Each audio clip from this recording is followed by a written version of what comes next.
Get yourself a Loot Crate! Seriously, you already missed out on this one. LootCrate.com. Epic wins every month. I dobrodošli u novi video na Pisite kanalu. Danas nastavljamo sa top 5 serijalom. Dakle, tema današnje videa je top 5 najvećih stvari napravljeni od Lego kockica. Pa na petom mjestu nalazi se najveći zmaj izrađen u Floridi, koji je polupotopljen u vodi i ima veliki osmijeh na licu. Pa na četvrtom mjestu je velika maketa izrađena u Sidniju koja sadrži dosta kuća te samo odrasle ljude, još sadrži piramide, šume i tako dalje.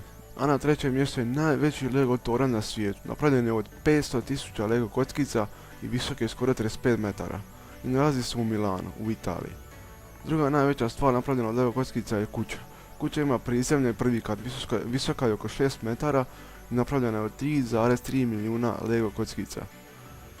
Ako ste mislili da je to puno, pogledajte tek što je na prvom mjestu. Dakle, na prvom mjestu je avion koji je također napravljen od Lego kockica i to čak od njih 5,5 milijuna. Dimenzija je 14 metara puta 14 metara, dakle to je replika aviona iz Star Warsa koji je 14 puta veći od svoje minijaturne veličine koje možete kupiti gdje god poželite. Tako da nadam se da ste uživali u ovom videu, ako jesu ostavite like, share, subscribe, a mi se vidimo nekom od sljedećih videa. Pozdrav!